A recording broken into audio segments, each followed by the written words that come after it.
Today, we're diving into the life and really the incredible legacy of someone who was so much more than a royal. We're talking about a true global icon of compassion, Princess Diana. And this quote, it just perfectly captures her story, doesn't it? It was never really about the crown or the palace. It was about this amazing connection that millions of people felt with her, a connection that's still so strong today.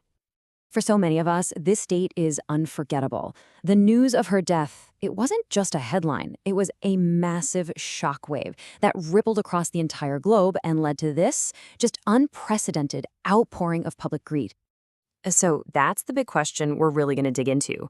What was it about Diana that made people from all corners of the world, from every walk of life, feel like they knew her, like they lost a friend? Let's find out. Okay, so to really get it, we've got to go back to the very beginning, to the story that felt, to everyone watching, like a modern-day fairy tale coming to life. Now, what's so interesting here is the contrast. I mean, yes, she was born into nobility, but her childhood was also shaped by the very real pain of her parents' divorce. And that seems to be where this deep well of empathy came from. Before she was a princess, she was just living a pretty normal life in London, working with kids, something she was clearly passionate about. And then this happened. Think about it, 750 million people watched her get married. At just 20 years old, the shy kindergarten assistant was suddenly the Princess of Wales. She became one of the most famous women on the entire planet, literally overnight.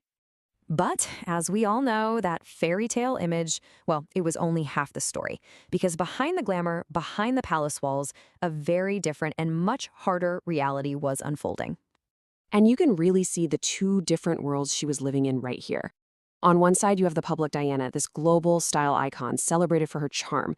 But on the other, there was a young woman who was really struggling with the insane pressure of royal life, the constant media circus, and her own private battles with loneliness and bulimia. But here's the thing, and this is so important. What she did next was incredible. Instead of hiding it all behind a perfect royal image, she chose to be honest. She spoke openly about her struggles with depression and her eating disorder, and in doing so, she did something absolutely revolutionary for the time. She gave a voice to millions who were suffering in silence. And that honesty, it really became her superpower.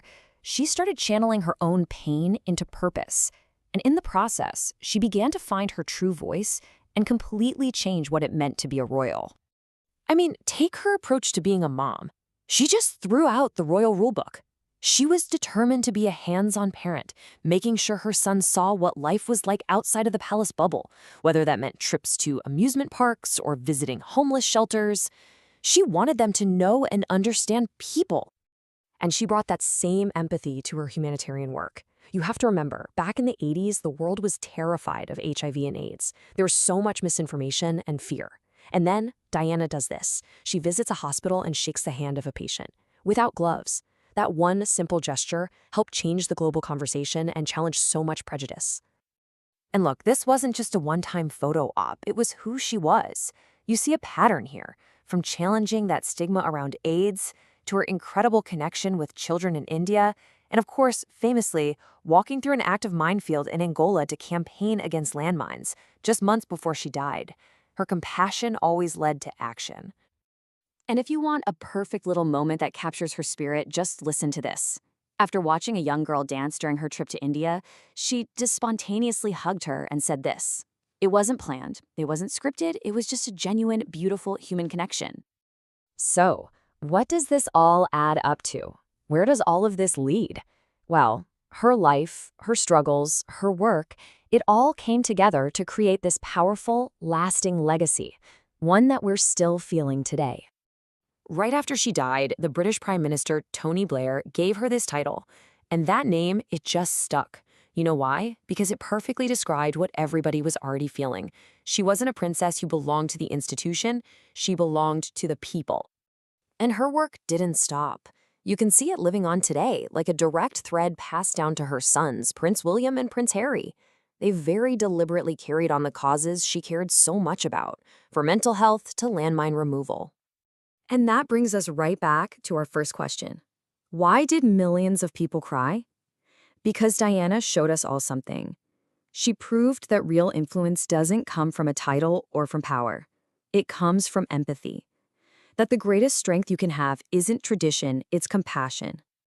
So in the end, her whole story leaves us with this one simple but pretty profound question, doesn't it? Diana showed the world her answer. So, what's yours?